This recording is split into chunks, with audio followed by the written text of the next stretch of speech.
I'm Coach Corey Wayne, and this is my video coaching newsletter. And the topic of this newsletter is going to be starting over. Well, I've got an email here from a viewer who's in his 50s, and he's pretty much starting over. He just went through a divorce, he lost his house, lost his family, and he's really struggling to get through some really difficult times. And so I got a quote that I wrote that I'd like to share with you before I get into his email. It says, "Sometimes in life, everything that you hold dear and that is important to you completely dissolves and falls apart.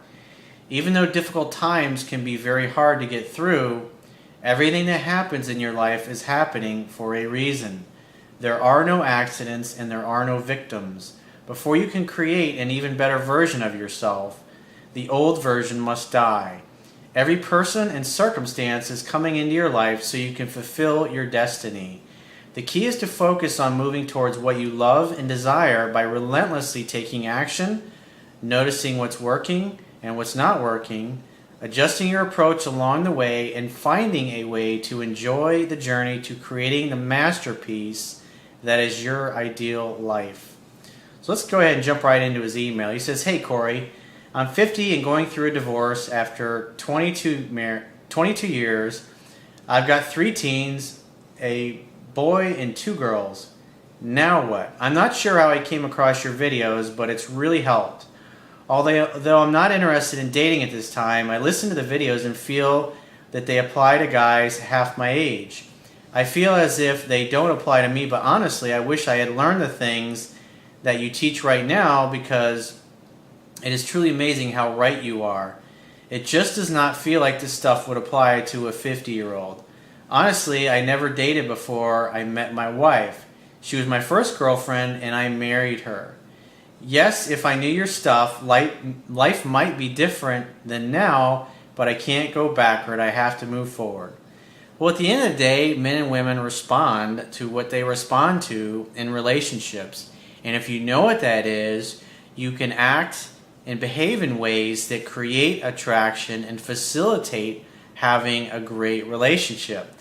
But if you don't know that, because like a lot of what I see, and like when I talk to other guys and women for that matter that I'm coaching, it's just not doing things that turn the other person off. It's doing and saying things that make you look attractive. And for the average guy, they're doing and saying a lot of things that make them look weak. And a lot of guys just simply don't know how to act like a man in their relationships and their dating, because you see so much of that crap on TV. And if you grow up in a household where your dad or your mother doesn't know how to behave or interact, or maybe one of them's not around, or maybe it's a dysfunctional relationship, what do you got to learn from? I mean, the divorce rate is over 65% now at this point. And so there's not a lot of people that are staying together and have a great, healthy relationship. I mean, ask yourself this question: how many people do you know in your own life right now that have the kind of relationship or marriage, and they've been together a long time and they're still crazy about each other? Probably not a lot, or you can probably count them all on one hand.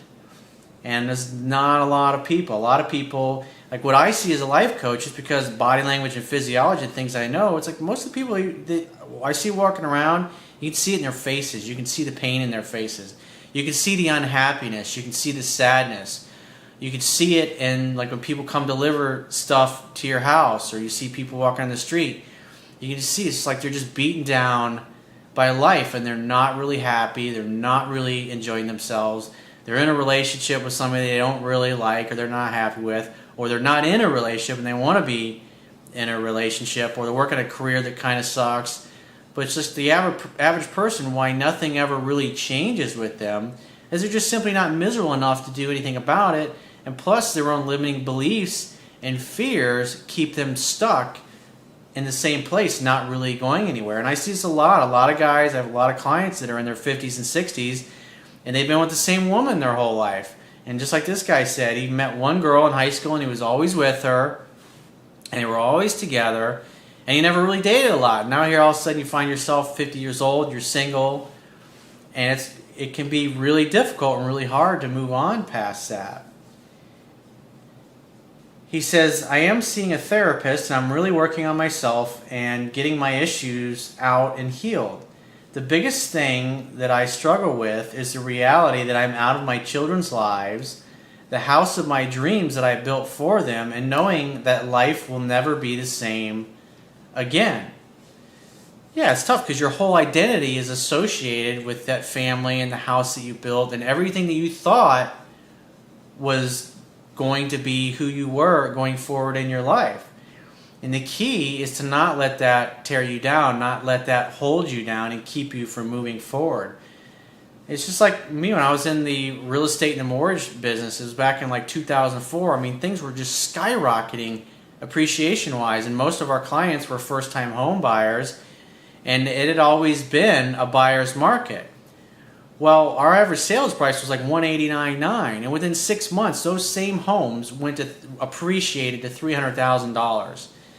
So we had an abundance of homes, and we had plenty of buyers, and now within 6 months, it's like most of our clients, we couldn't find houses for them. Or when we did find a house for them, we'd be bidding against 15 or 20 other people, and a lot of them had sold their homes and they had cashed out 20 or 30% in equity that they were using to put down in the house, and we were doing a lot of 100% financing low down because these were people that were first-time home buyers and they just simply didn't have a lot of cash.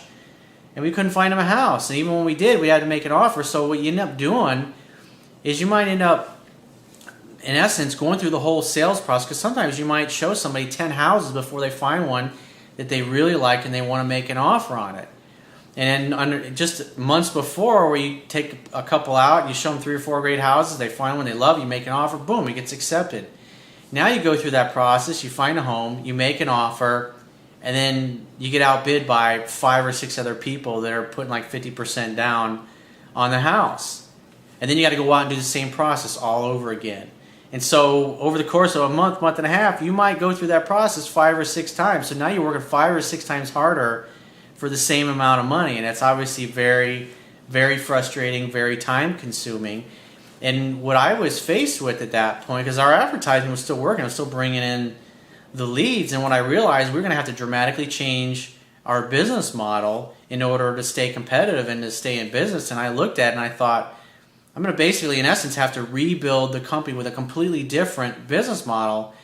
And I thought, okay, if I were to start all over at this point and do something completely different, would I want to rebuild another company in the real estate and mortgage business, or would I want to do something else? And what I realized, the thing that was shocking to me, because I always thought that I would be doing what I was doing, and what I realized is what I really wanted to do was to coach people and help people full time.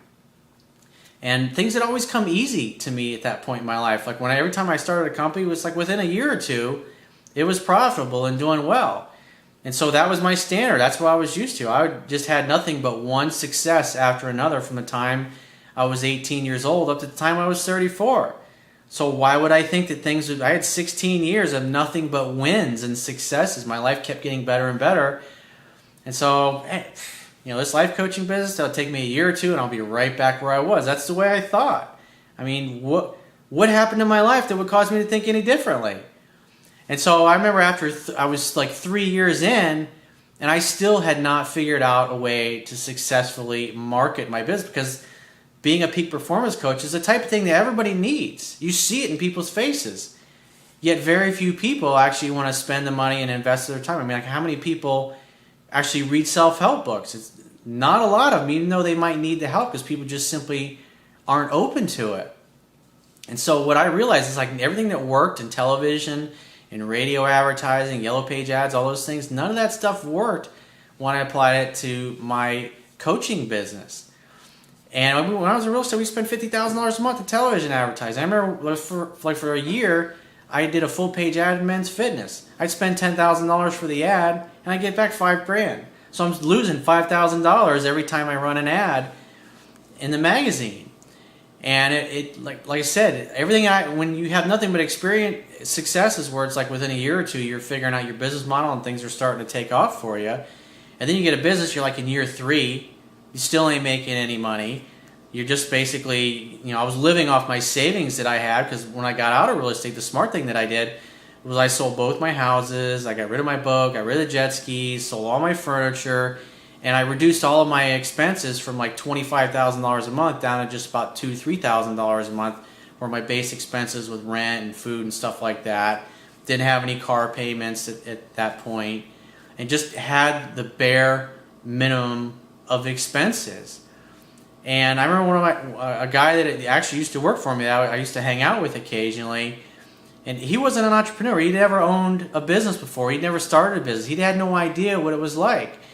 And I remember we were sitting at his house one time and we were talking about things, and he was, it was the same thing. He was struggling at that point because he had been in real estate and he had gotten out of it. He was trying to figure out something to do, and I was giving him some suggestions, and he got all pissed off at me and blew up at me. He's like, "You've been holding on to this for 3 years." In other words, like, you're a fucking idiot because you spent all this money trying to figure out this coaching business. You ain't made a dime. You're a loser in essence, and you need to quit and give up and go get a job like other people. And that's just something that didn't compute with me because I couldn't think of anything that I wanted to do more than what I was doing. And the thought of going and just taking a job to earn a paycheck, it was like, that didn't work for me. That's not who I was. That was completely against everything that I knew that worked. I just knew that it was simply a matter of time. And I mean, eventually I ended up moving down south and stayed with my dad for a while and slept on his couch for a while.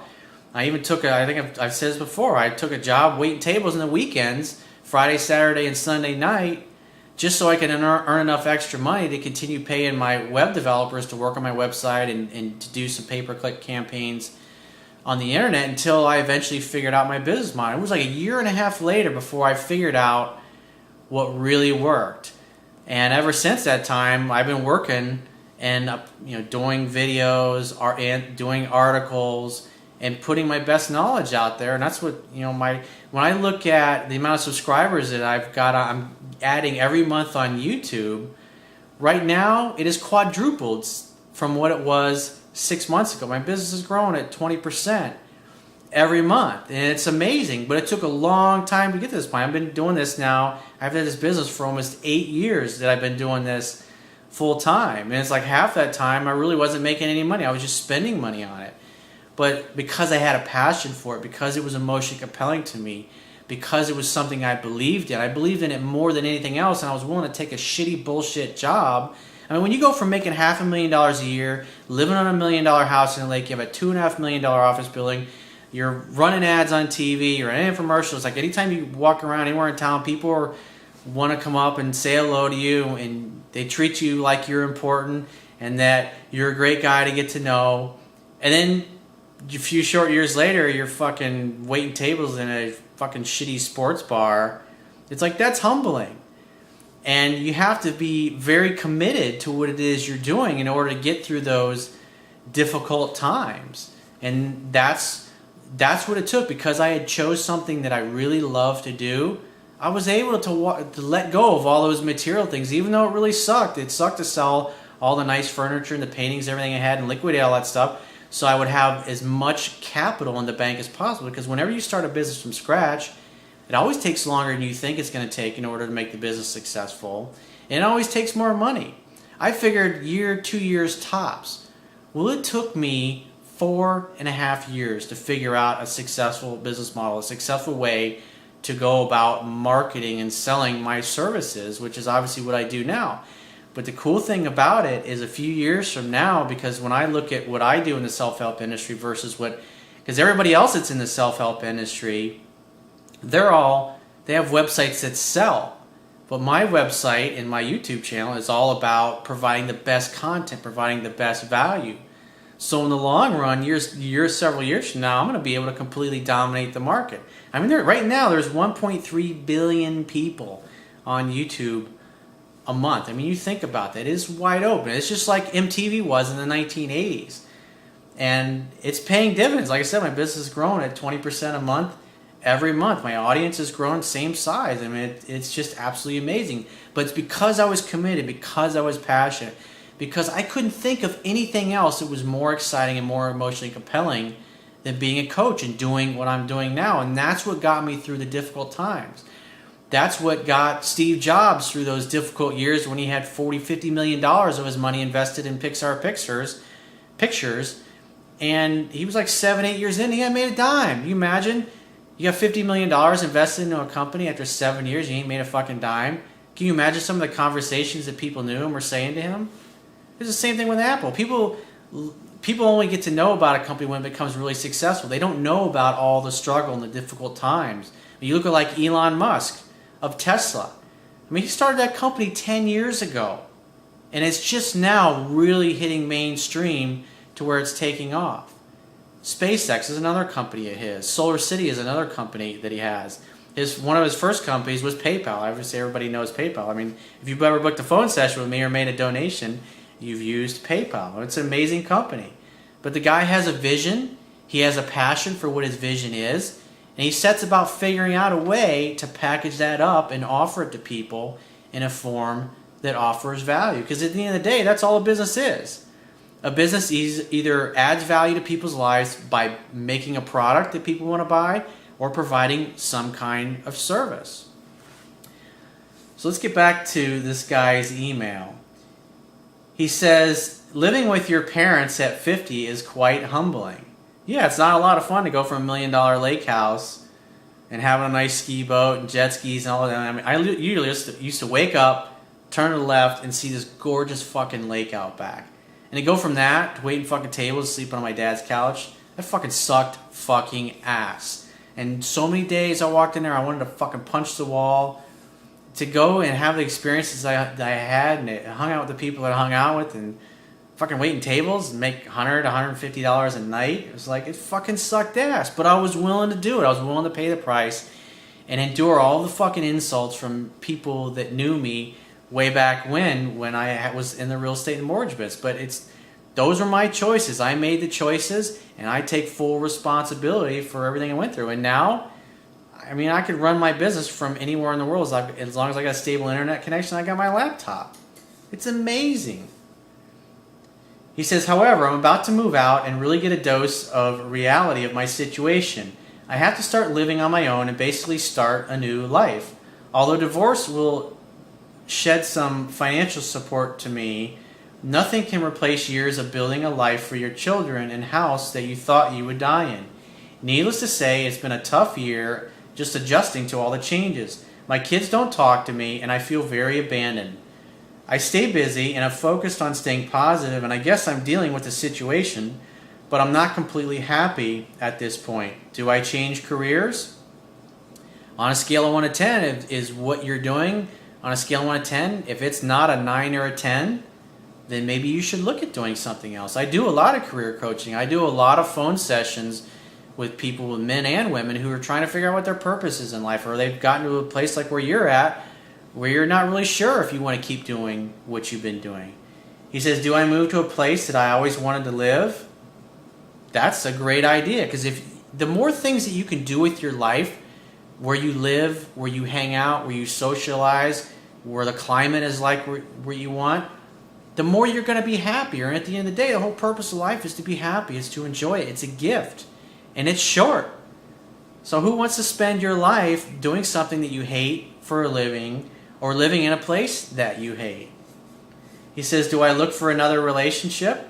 When you're ready for it, when you feel like you've done enough work on yourself and you're ready to start dating again, get back on that horse and fucking go for it. Start applying the things I teach in my book. And they absolutely will work for people at your age. I have a lot of clients that are your age, 50 to 60 years and 70 years old, that are applying the things that I teach, and they're fucking having a hell of a lot of fun. You know, a guy like you who's only been with like one woman basically your whole life, a lot of those guys, you know, they turn into man whores for a while, and go out and do it. Go and enjoy yourself until you get to a place where you're ready for a relationship. Hang out, have fun, and hook up, and the rest will take care of itself. He says, I have lots of questions, and answers seem to be in the distant future. It was like for me, I mean, 4.5 years just to figure out a business model. Here I am in year 8, and things are just really, this past year, just really been rolling along and going great. 2-3 years from now, I mean, I'm excited about the future. I'm excited about what the future holds. And no longer being in the real estate mortgage industry, I'm not really tied to what happens with the economy, because I have clients on every continent of the globe. That's one of the beauties of having a business that's on the internet, is that your customers literally are worldwide. He says, sometimes I feel angry and other times I feel depressed. He says, it's roller coaster season right now. I worry about my children and their sanity and safety. Yes, I lost a lot of weight, and I guess that's due to the stress. If I feel okay, but inside I feel a little dead. Again, my coping mechanism is hiking, golf, gym, beach, concerts, etc. Great, do more of those things. Do as many of the things that you love and enjoy as you can, because you'll be happier for it. Like I said, I just moved to a new place. It's like everywhere I go, there's young people, there's attractive people that are single and having a good fucking time. There's restaurants and cool bars and sports bars and places to hang out and shop all over the place. It's a great place to live. He says, often I go everywhere alone. I mean, I love going out alone, going out by myself, because I always meet people along the way. Especially knowing what I know, I don't have to worry about some friend that doesn't get it fucking cock-blocking me without realizing he doesn't know what the fuck he's doing. He says, it's awkward at first, but it's not the new normal. He says, I have to say your videos have given me inspiration and some techniques that has definitely changed my outlook as a man and a father. You never really know who you are until you undergo a true evaluation of yourself, and I can say at this point, my goal is to learn, grow, and become a better person, friend, and father. That's an admirable goal. When you look at all the professional athletes, it doesn't matter whether it's basketball or football. When you look at like LeBron James, the guy's been 4 NBA championships. He's won 2 of them. All the time in interviews, I'm just trying to get a little bit better each day. This is the best player in the fucking world. I'm just trying to get a little bit better each day. I'm trying to be a better teammate. Kobe Bryant, been in the league 18, 19 years, whatever it is at this point. He blew out his Achilles last year. Same thing. I'm just trying to get a little bit better each day. He's been playing since he was a little boy. He's in his 30s. I'm just trying to get a little bit better each day. That's all you can do as a human being. Just give it your best. And then that way when you go to bed at night, tomorrow's a new day. You can go to bed and feel peaceful and feel relaxed that you gave it your best shot. Tomorrow's another new day. He says, people have told me that I seem different but in a positive way. He says, I have to say that I do attribute it a great deal to Coach Corey. Well, thank you. Well, thank yourself for the fact that you're actually applying the things that I teach, because the stuff that I teach is universal. It works for everyone, no matter what part of the globe you happen to live on.